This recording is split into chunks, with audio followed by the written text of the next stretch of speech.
the previous session. So we looked at some schools of philosophy which consider only one type of arche to be the basic unit of universe. Then there are other schools which consider only one arche, that is only one type and also one instance. There are no multiple tokens of that type. So some of them, popular one we know already, Advaita. So they say everything, the only reality that exists is Brahman, and whatever we are seeing is only Maya. It is a projection of Brahman. It is a projection of this world onto Brahman. The pet example which they take many times is like one may mistake a rope to be a snake, but that does not mean the snake is actually there. You may go there, test, do something, move it, touch it. You will realize that it's a rope. So what happened just a while ago was we projected an entity called snake onto that rope. It is only a projection. The snake is not real, only the rope was real. Similarly, it is we, because of our ajnana or whatever reasons, we are projecting this entire world onto Brahman. The only real thing is Brahman. He is like the rope. This world which we are projecting on him is like the snake. We are seeing this variety and all these things, but Brahman is not that. Brahman is Nirgun, Nirvikar, infinite, Satchidanand. So they have a very elaborate description of Brahman and Maya, how Maya comes from Brahman, all those things are there. There are also interpretations of Ramayana, Advaitic interpretation of Ramayana and Visishtadvaita interpretation of Ramayana. We'll probably touch some examples if time permits. But again, like Bhagavad Gita has many commentaries and interpretations by different schools of philosophy. Each of these itihas, we know Ramayana, Mahabharata, they have different interpretations by different schools and very proper technical interpretations. Every term there is technically analyzed. So those are some examples where art is inquiring into reality. We'll see some of them. After Advaita, in the Greek tradition, we have something similar by a philosopher called Anaximander. He spoke of something called apeiron. Apeiron, closest term in Sanskrit is aparimit. Aparimit means unbounded, limitless, infinite, indefinite. So how did he come up with this idea of apeiron? Again, there is a nice reasoning he has. In the world, we see so many opposites. Hot, cold, dark, light, day, night, all kinds of opposites we see. But it cannot be the case that one of these opposites has come from the other, because something cannot create its own opposite. So there has to be a different source for both these than any of them being a source for each other. And this different source should be beyond all these opposites. And this different source should be imperceptible, infinite, unbounded. Because that which comes into being has to go out of being. That's a kind of an axiom. So we see these things coming into being and going out of being, these entities or qualities, whatever we see. So the source itself should not have these limitations. The source should be eternal. It should not have come. If it had come, it will die. So either something is an origin, or it is originated from something. We know these things are not origins, the opposites. So they have originated from something. That something is apeiron or aparimit. And he was the first philosopher who sort of spoke of something infinite. Till then, before him, no one spoke of infinity, or even after him for a long time, no one spoke of infinity. They all imagined world to be finite.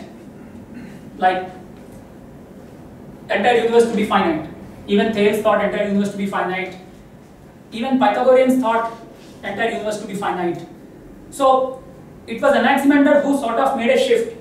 Now he made a shift from Thales, in the sense Thales made a shift from supernatural realm to natural realm, from mythical gods to water. Now Anaximander made a shift from perceptible realm to imperceptible realm. Thales shifted from imperceptible gods to perceptible water. Anaximander made the shift from perceptible water to imperceptible apeiron. That is a major move. I mean, how can one even think that something which is solid, something which is gross, something which is tangible has come from something very intangible. That idea itself is a jump in thought. It's not an easy idea to come up with. So they have made such leaps. So Anaximander is important for that. And Anaximander's student was Anaximenes. He posited air as arche. Now it may seem that it's like going back to Thales. Thales said water, he said air, so what is the difference? But there is a, again, subtle difference here. In Thales' thing, everything originated from water, but in Anaximander's thing, everything is a transformation of air. Everything is nothing but air. In Thales' thing, everything is dependent on water. In Anaximenes' thing, everything itself is a form of air. So it's a transformation of the same thing. It is not coming out of that, it is modifying into that. It is a modification of that. So this is a principle which we find very popularly in science. We know conservation of energy or conservation of momentum. This so-called conservation principle, the roots can be seen here. He says air, when it rarefies, it becomes fire. When it condenses, it becomes water. And when it condenses further, it becomes solid. So everything seems to be a transformation of air itself. So air itself has taken all these forms we see around us. So air is the arche. So that imagination. So they don't talk about space there. Right now, first of all the details are not available to us. All the fragments are not available to us. One can try filling the gaps in that system by taking the spirit of the system, whatever is available to us. So maybe he may not consider space as a real thing at all. He may just consider spatial entities as real, which are transformation of air. But space is an inferred thing. Because there are entities which seem to occupy different spatial positions, we infer something called space. There is something called space. There is something called space. But otherwise, even Leibniz said, there is nothing like space and time. There is no absolute space, there is no absolute time. Imagine this entire universe is empty. There is no entity in this world, no material entity. Even then, do you still know there is some entity called space? Or imagine there is no change happening in this world. Nothing is changing, no event is happening. Do you still believe there is something called time? So these are like the limits of imagination. What is space, what is time? Are they pre-existing? Are they like pre-existing containers into which the spatial entities and temporal events have come and sat? Or they are just conventions which we consider because of our experience of spatial entities and temporal events? So Newton and Leibniz had a very interesting debate on this. Newton believes there is absolute space and absolute time. Whether there are entities occupying space or events occupying time or not, Leibniz believes the notions of space-time themselves ride on the existence of spatial entities and temporal events. So again, within that school we should, are we speaking according to Leibniz, or are we speaking according to Newton, like that. Yeah. So here, if you ask me what I would think, I think he would consider space to be relative. He may not consider space to be absolute. He will not consider space to be pre-existing into which other things have come and sat. He may say there are spatial entities because of which we have a notion called space. That's what I think. And then we get Parmenides, who can be considered like first rationalist philosopher. Rationalist philosopher in the sense, suppose my experience and my reason conflict with each other. They contradict each other. Then which one would I side with? Would I side with my experience or would I side with my reason?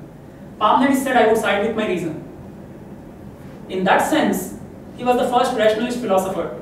Though your reason may contradict your experience, it may seem counterintuitive. He is not saving the appearances basically. Like, he gives reasoning. He says there is only one thing called the being. There is only one thing, and that is the being. It is one, it is indivisible, it is unchanging, and it is finite. These attributes he gives. Why? Interesting, that he says being cannot come from non-being, or being cannot go into non-being. Right? Which means being should always exist. Being is always there. So being is eternal.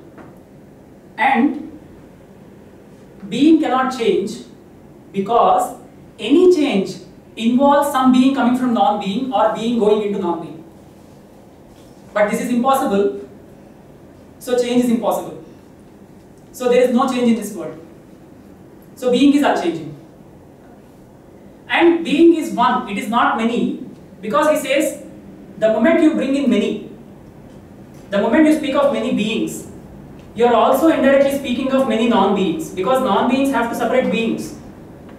If there are no non-beings in between, everything is one being. But you cannot even think or speak of something called non-being. It's only a term. You can't think, or it cannot even exist. How can non-being be? It can't be, right? So non-being cannot be. So only being is there. So if only being is there, it has to be one. And there can't be many parts. And you might have heard of Zeno's paradoxes, right? Zeno was the one who said motion is impossible. If you want to go from point A to point B, repeat. Yeah. Oh, I thought you were asking me to go forward. Even I thought. One thing is I want to know use The B. Okay. Okay, fine. Aram se. Yeah. Terms are like Yes, I know. It's like That's- tongue twister. Tongue Being, twister, not yeah. being. Yes, Why yes, it is yes. like it is a very It is like that. Yeah. But No, for us to grasp that concept, in the That's beginning what- it just seems like tongue twister. Yeah. See, he says being has three can attributes. write down those 3 Ah. points. So that's easier.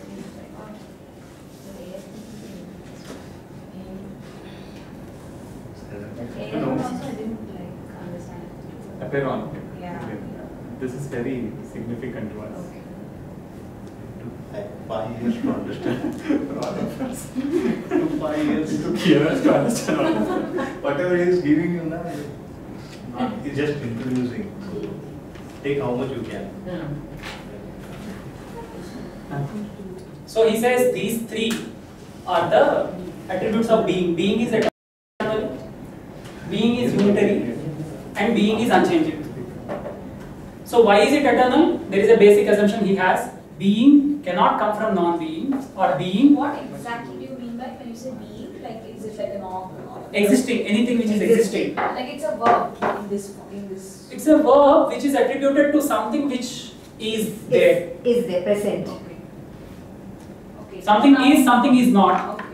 Whatever it is, Hmm. that cannot come from something which is not. That cannot come from nothingness. Hmm. No, Right. one minute. Did you get it? So I'm just imagining, okay, if I'm being, I'm there. You came from I something, agree, that yeah, came like from that.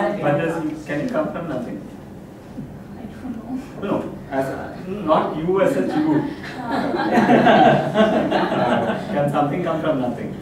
No, it has to come from something. No, but you agree with Christianity, no? God created all of us. Yeah, I agree with that. Yeah. No, we do not agree, but there's a valid Semitic idea. Yeah, yeah, 3 yeah. religions are functioning on the Yeah, earth, correct. more powerful, which believe on something can come from nothing. Yes.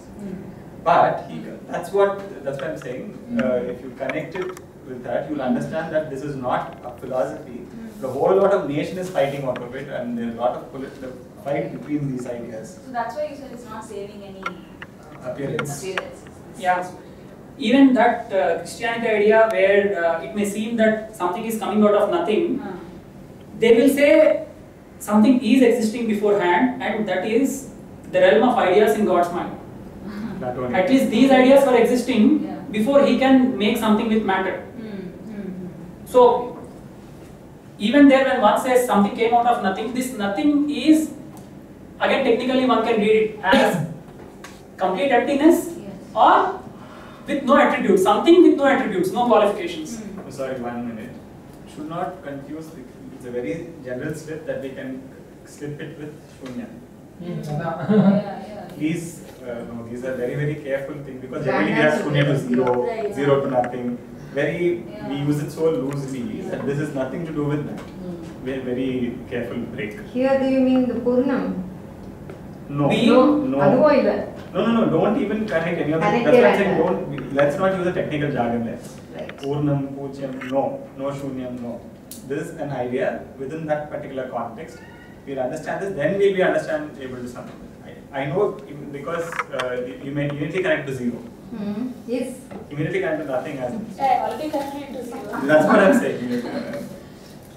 No, that is open to interpretation. Given, see, Parmenides didn't come and say this is what I mean. He only have aphorisms. Actually, only some poem he wrote, Parmenides poem, and some 3-4 stanzas of it are available to us.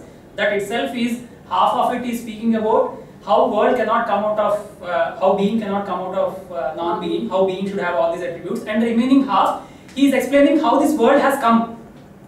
Oh. He is contradicting, so it's very difficult to understand what he is trying to say. When How he does means, he say the word again? Where did he say so the he word? gives some description. First this came, then this came, then this came. He is describing world. Okay. I mean, on one side you are saying this is not possible. Other side you are giving an elaborate description of how this has happened. Yeah. So these are like we need to somehow, there is a mind-bending exercise to see the consistency in these things. But whatever it is, whatever that second part is, we can give a benefit of doubt saying that it is an illusion, and he is probably explaining the process of how this illusionary world has come. That's okay. But in reality, so-called world doesn't even exist, or this world which we perceive with our senses doesn't really exist, because we perceive change in this world, but change is not possible. We perceive many things in this world, but many things are not possible. We perceive birth and death in this world, but birth and death are not possible. He gives logical explanation for why birth and death are not possible. He says any birth, say particularly birth of anything which is existing, when you say it is born, what do you mean? Born out came of- into existence. born out of It is something. present. Born out of something, Came into existence. came into existence. Yeah. So came into existence means it was not existing earlier. Yeah. But how did it come from nothing? When it was not existing earlier, how did it come into being now, into existence now? Okay. Yeah, so Okay. that- The context is very congenial, favorable. From the seed, the seed is already there. Hmm. Is that what you mean? Something was already there. Let's assume it's very clear that being cannot come out of non-being. Okay. Okay? Something cannot come out of nothing. That much is okay. Something cannot completely disappear into nothing. That is okay, but unchanging Now, is little. I'm coming to that. Now, well, maybe one can say something comes out of something. Like matter cannot be destroyed nor created, and Energy. energy cannot be. So, creation is not possible, transformation is possible. Yeah. That one may say. Yeah. He will say transformation is also not possible. Because It's not changing. because he would say any transformation is nothing but fundamentally some creation. Something is dying, something is coming, only then transformation is possible. Yeah. Otherwise transformation is not possible. But then creation is not possible, that is proved already. Creation is not possible, that we agreed. Yeah. Now we may say creation is not possible, but transformation is possible. But he is saying if you actually, threadbare, if you analyze the process of transformation, it is nothing but a series of creations. Yeah. But creation is not possible, so series of creations is not possible, so transformation is not possible. So change is not possible. So if we Take time. already apply this to our existence right now. He will not apply. I mean, he is only saying, he is giving an example. Reason can be extended to such an extent that you can completely refute your experience also. He is actually saying, I am discovering what real reality is, not through my experience but through my reason. I don't need to be in this world. I don't need to, be a scientist and study everything in front of me, go there, go here and study. No, I'll just sit here and just do threadbare reasoning and I will tell what the world is. That is a rationalist. That is, so he was the first person to do something like that. He did not even look at the world to see whether his theory is true or not. For him, world itself is not true. So, Zeno who was this celebrated student. Some of you might have heard Zeno's paradoxes, or you would have heard the story Achilles and tortoise. If tortoise has gone even a little ahead of Achilles, he would never catch it. He would never catch up with it. Because every time he takes a step, tortoise would have taken a little more step. So this gap would always remain between them. I mean, theoretically, this will always remain between them, so he will never reach the tortoise. Another way of putting it is, Zeno would say, if I want to reach from point A to B, first I should cover half, but to reach this half, I should cover half of that. To reach this half, I should cover half of that, and so on and on. So by the time even I reach next point, I should cover infinite points in between, which will never happen. Because half of half, this series will go on infinitely. I will never be able to put my next step. I will never be able to move, so motion is impossible. So Zeno and Parmenides are both saying the same thing. Zeno is saying there are no many. Parmenides is saying there is only one. That is what they are saying. But just imagine someone can think like this. I mean, either he is a complete idiot or he is an extraordinary intellect. How can and why should one think? I mean, what guts should one have to be able to reject what your experience is giving, completely reject what your experience is giving and say, this is all false. Everything is actually shouting, no, in front of your sense organs. All these material objects are shouting. If I try to pass through that wall would be pushing me back. Everything is shouting. But in spite of all this noise around me, I will just say you are all illusion. Through pure reasoning. That is a jump, an extraordinary jump. So, I am giving you various instances. You see, someone brought imperceptible, perceptible, someone again took back from perceptible to imperceptible, someone is using only reason, denying all experience. Like this is also someone who is trying to use only reason and giving a counterintuitive description of reality. So there are numerous people who have thought of reality in extremely artful ways. Yeah. Imaginative. Correct. Is Then how is- Charvaka rationalist? Charvaka? Rationalist? No. Charvaka is complete opposite of Parmenides. He would say, if my experience and my reason contradict with each other, I will go with my experience. Because my experience is saying there are only 4 bhutas, why should I reason about some 5th bhuta or Atman? Atman is established through reason. Or 5th bhuta is established through inference, not experience. You can't experience Akash.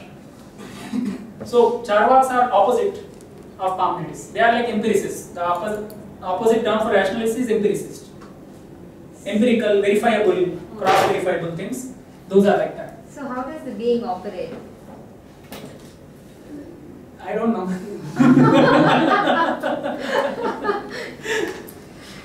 At least Parmenides didn't tell me yet. No, but that's what, so the complaint against Parmenides is he doesn't care a damn about saving the appearances. Why don't you tell how this world also came into being? Why do you stop there? I mean, he used something like how world came into being, but again that is like a poetic thing. But if you are speaking logically here, speak logically there also. How world is coming into being, give step-by-step procedure so that it is convincing. You can't speak, logic half portion and poetry other portion. Either you speak Logical and radical, no? that logic itself is so radical. That is the problem. That poetry is not so, but since that logic is so radical, it's difficult to digest the remaining half, which is poetic, whatever it is. So these are all fragments which are available to us, and using our own reason, our own imagination, we need to fill them. Whatever we can take, we should take. But there are people who criticized Parmenides a lot. They said there are some flaws in his basic assumptions. First of all, why should there be an assumption that something cannot come out of nothing? Maybe. That may be possible in reality. Who are you to say that it's not possible? You can't look at perceptible reality and extend it to imperceptible reality.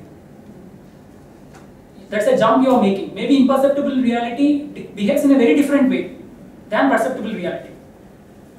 So, the basic assumptions themselves may be flawed.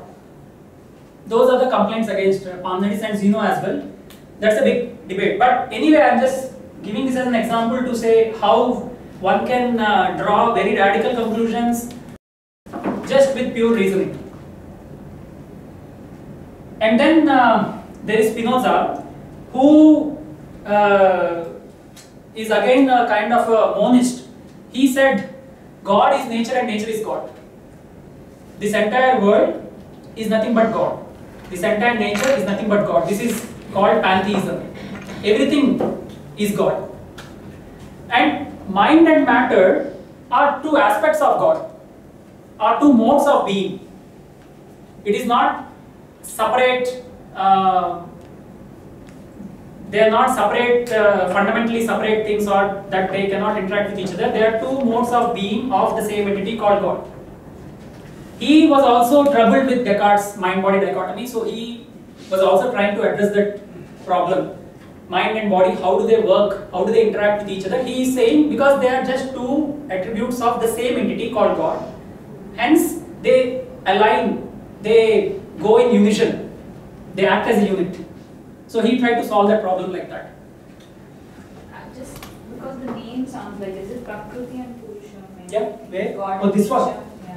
No, Prakriti and Purusha are completely different. Here he is saying God and nature are one. They are the same. It's not like one is interacting with the other. God is nature, nature is God. So God slash nature. And It is one. It is not comma. So we'll come to Descartes, who is the most important and the biggest criminal also, in some sense, who has created all these distinctions and problems, divisions and problems we are facing today. All kinds of dichotomies which we can think of, they can be traced back to Descartes. All kinds of dichotomies like public, private, tradition, modern, science, humanities, mind, matter, body, soul, all kinds of things you can think of, they can be traced back to Descartes. Though he didn't intend that, he actually gave more importance to mind, but people after him, they took only his theory of body or matter and left mind for dogs, whatever it is. So he basically said,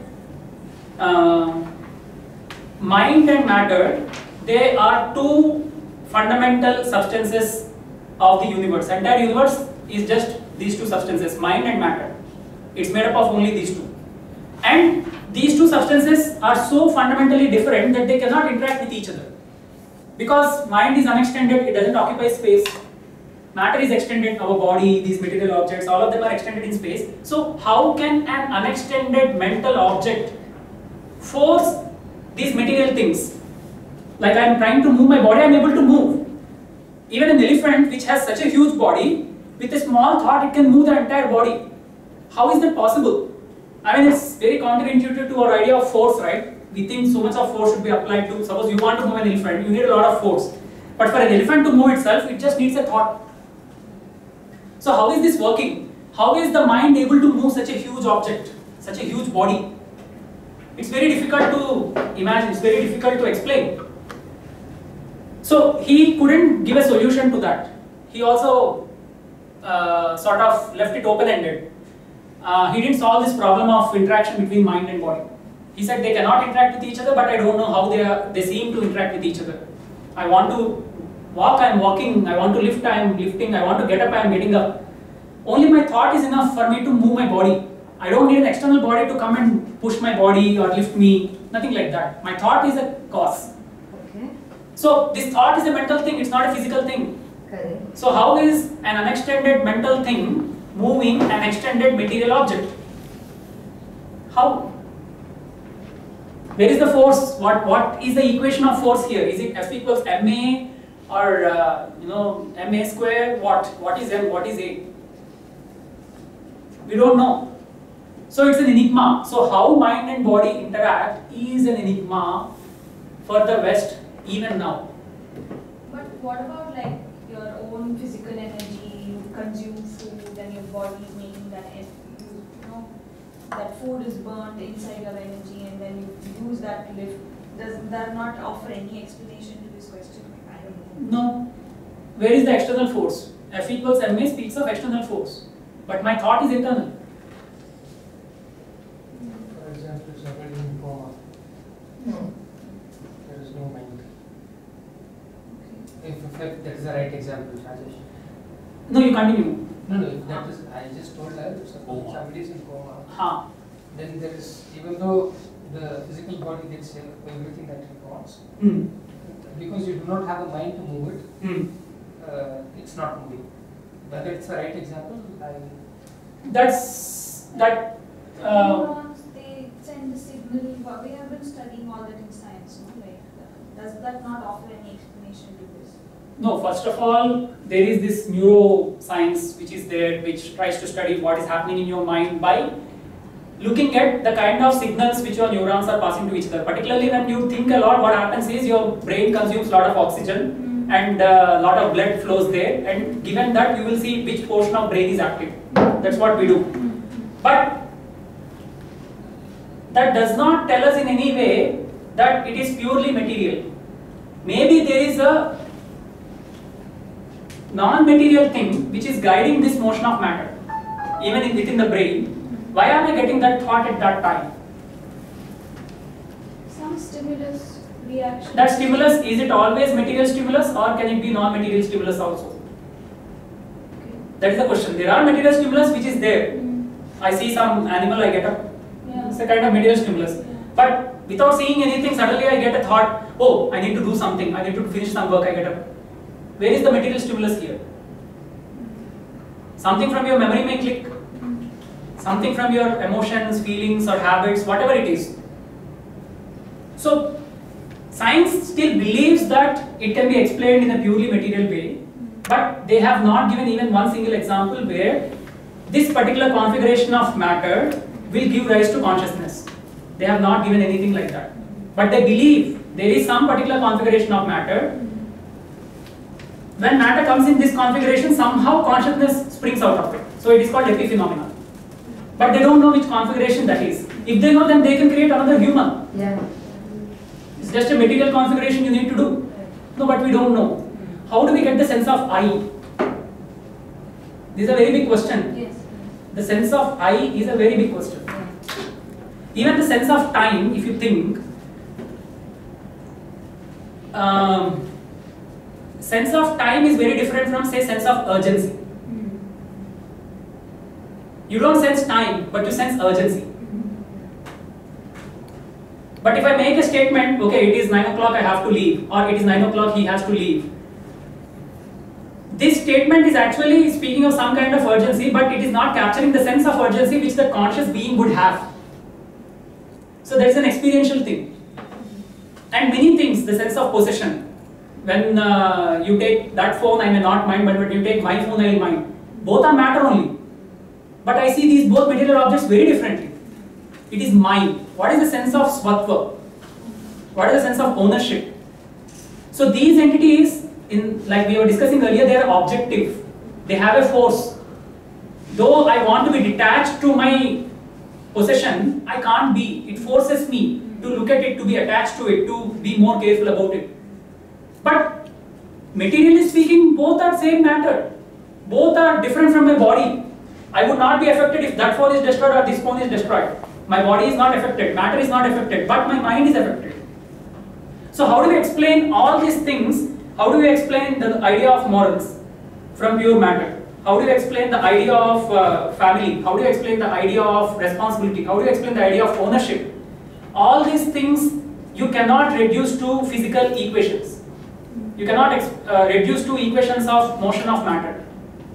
Which equation of motion will tell you that this is a ownership equation? Which equation will tell you that this is a attachment equation, or this is a moral obligation? Sorry to interrupt, but there is one in jurisprudence, in law, there is a legal paradox which usually is given to us.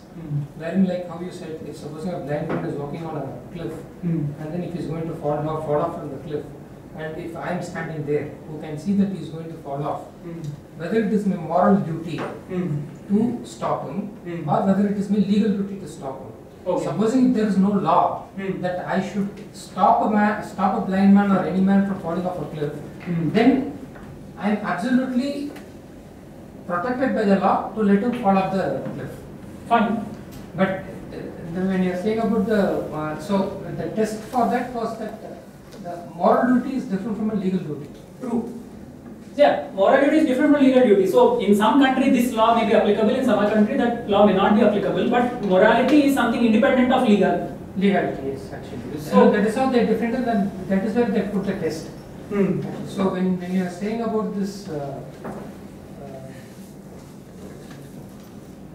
about this particular problem of how would you decide, how the equation of ownership. Yeah, yeah. So I am just trying to come to that point of giving an example that there the equation of what a legal duty has been probably inferred in that manner.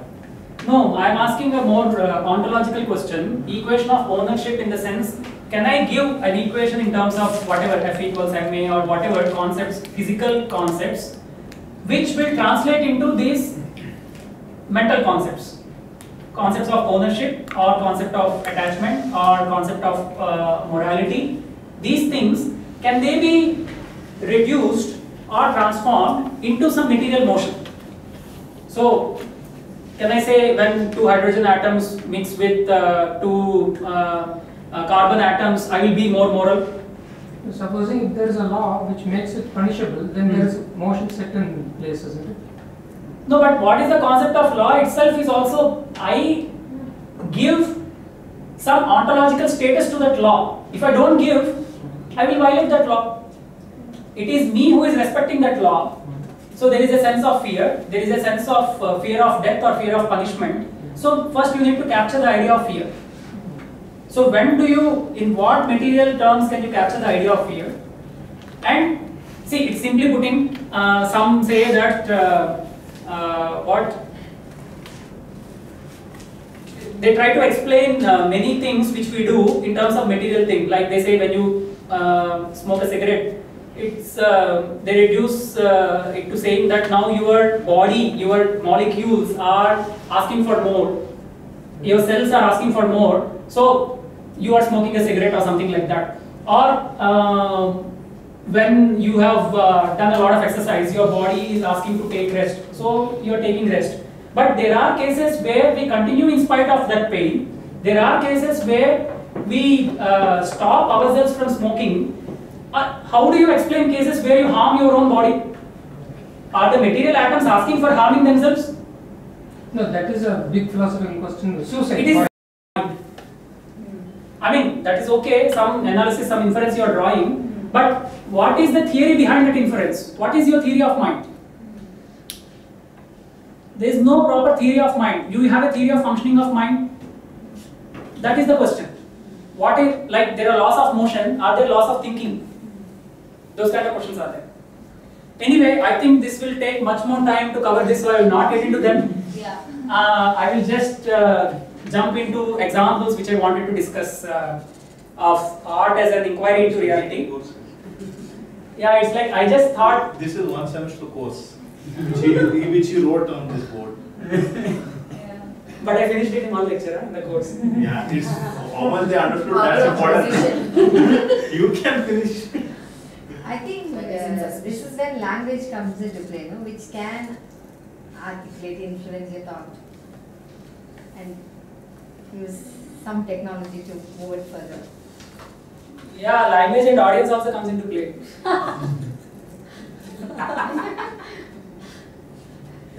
But good, whatever we discussed, I think it is good. I need not cover everything. My basic idea is so many people have thought about reality in so many ways. So, 1 minute. Yeah. It's fine, but just as a kind of a self-thinker, self-thinking enterprise, where do you think this mind-body dichotomy is applicable to us? As in dancers or in general? In general, dance is, okay, let me be quite specific to dancers, to artists. Where do you feel the pinches? And something is speaking, and can we take one more extra step from our side so that, you know, something, why this should be spoken to artists? Do you think it's only to medicine or psychology? That's fine. We are, but something is interesting. Can we say something there? Like yellow. Good. There's one way to look at it. there are many ways here. There are many ways. That is one way in input, that's fine. But the basic idea is someone is trying to not differentiate body and mind throughout a text. Have you noticed, especially text comes from Arthashastra, there is no distinction between body and mind at all. Like when they're speaking about it, Descartes is furthermore, it's very significant, and you will understand that furthermore when you discuss about Indian understanding of body. So where it's, there are furthermore discussions on it. Because mind-body dichotomy, perhaps, I thought one of you would say, hey, this is not the way a text of Arthashastra would never speak mind-body as a dichotomous entity at all. Because this is an exact question one can ask, because most of the emotional content they are dealing, they would also help that Anga is also part of it. The Anga has a participation with the entire body, Anga Pratyanga Upanga of Sharira has a very clear-cut participation when it comes to discussion on Bhava and Rasa, and in any other areas, the dichotomy is never felt. Not handled, it's not bundled, it's very clear. That is another question. Now, in Bharata's way of, when he says Sharira, what does he mean? So that's another question which he is not explaining, because it's maybe perhaps a very given idea or a trivial idea during that text. When someone was reading such a text, understanding the word Sharira, there are differences between the word Sharira, Deha, they are all not same, first of all. They are different terms. But in that sense, they have a very clear-cut understanding. Descartes, if Descartes read Arthashastra, they'll throw it off. Yeah, they would comment it. Left, right, and center, you comment it. But we come from an assumption, or not assumption. We come from that particular thing, that mind and body are one entity. The question, no, the mind thinks the hand is extending. The mind and body are seen as two different things. Can I treat my mind through body? Can I treat body through mind? Can I treat only body so that we leave mind? Can I treat only mind so that we leave body? You know, this is also. There are multiple ways of solving it. First of all, one is you can reject dualism. You can just say there is only body, like scientist materialism. They don't have problem of dualism. Or you can say everything is only mind. That is like pure idealism theory. That my mind is projecting all these material things. Even my body is a projection of my mind. That is another way. Another thing is you can have dualism but solve the problem through something else, which Vaisheshik does in one way. It says here mind means soul, mind means Atman. What Descartes is speaking of mind is Atman in Indian tradition. So the dichotomy between Atman and Sharira, that needs to be filled. One way in which Vaisheshik solves it is it brings in a third entity called Manas. Manas is a link between Atman and Sharira. So that is a detailed process. Professor Navjot may cover a bit, otherwise we will probably discuss it some other time. But there are theories which solve this problem in various ways. In Indian tradition, there are many solutions, many different solutions. In the West, there is not yet any. So they keep Atman and body separate and still solve the link between them, or they completely engulf Atman into body, or they completely engulf body into Atman. Different solutions are there. Okay? Yeah. I would see it as a problem. Just because we have identified two entities. Yeah, just now. Problems. Because in our experience we see them interacting, but theoretically we can't explain how they are interacting. Then why is it a problem? It is a problem because I am unable to understand what I am experiencing. And not just understanding, the theory seems to say the opposite thing. The theory seems to say that they cannot interact with each other. Descartes' theory. But they are interacting in reality. It's a contradiction. In the sense, mind is unextended, body is extended. How can an unextended thing move an extended thing? How does one explain this phenomenon? How do they interact? At what portion do they interact? What is the nature of their interaction? Actually, they cannot interact, but they are interacting. So it is a problem. So there are Indian schools which solve that problem. That's what I was saying. See, just to give anyway, he's dealing with Panchabuddha also. before that, like if he says the mind and body there, people are trying to say entire mind action through neurons. Action of neurons, bundles of neurons in the brain, nothing more is there. It's only micro volts of details, which is information passing from one neuron to the other neuron. That is what it is. So can we simulate the entire brain? If it's so, you're trying to crack a brain, and say the brain is cracked. The formula of how brain working, lifting a hand is cracked because it's only electrical pulse details of so many volts, microvolts. How does the microvolt come? Because of protein. How does the protein come? Because of mitochondria. That's fine. How does mitochondria come? Because of the food what you take. Fine. From there, they are trying to simulate an artificial system and say by passing all these microvolts, can hand move? Argument's sake. Then you say you're cracked it. The solution is that this is how we are all walking, this is how we are talking. You can slowly extend this theory. But ultimately, there is another problem where you'll never be able to crack, is the idea of soul. Which we are yet to crack, which is that is what is his mind is. See, many objections can be there against so-called consciousness arising out of body. One is, body is extended in space, there are various parts in the body occupying at the same time, right? Now, why is it the case that all of them are working as a unit? What is giving a unity of action to the body? You may say it is brain, but brain itself has many parts. Why are all those parts working as a unit? Is there a team leader?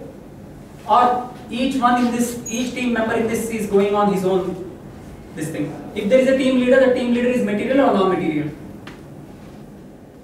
There was a movie a while ago, Johnny Depp or something, I think, in which he's a scientist and he uploads his consciousness onto the computer and he preserves himself. So his body is not transcendence. Yeah.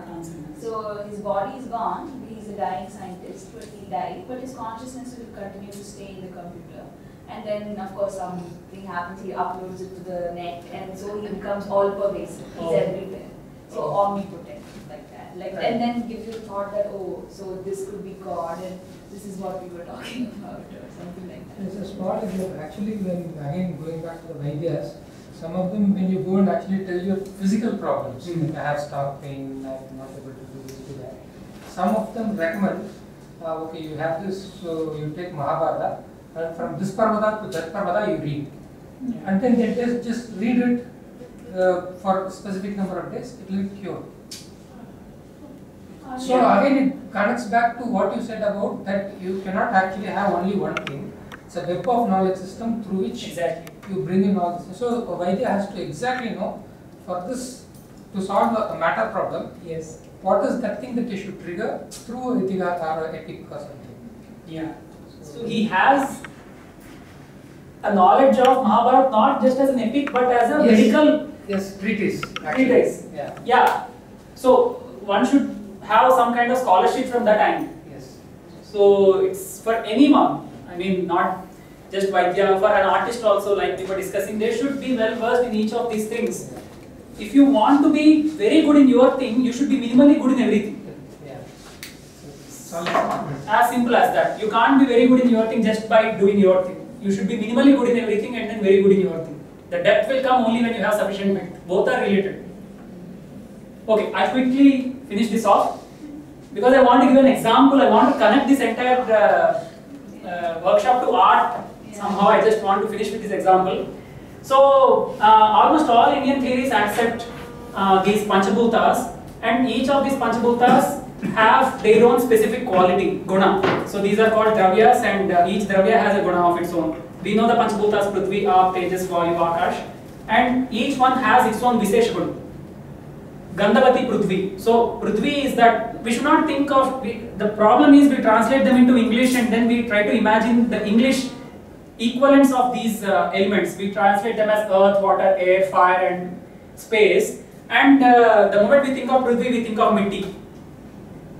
No, Prithvi is a particular locus which can hold smell. It is the only specific locus which can hold smell.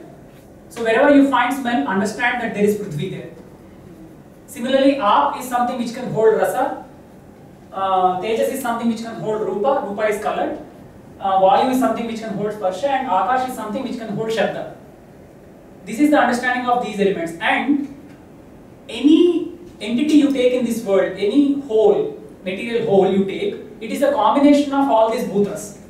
But there are only, there are some wholes which are purely made up of one kind of bhuta, and those are our sense organs. Our eyes, not the physical eyeball, but chakshu as an indriya, subtle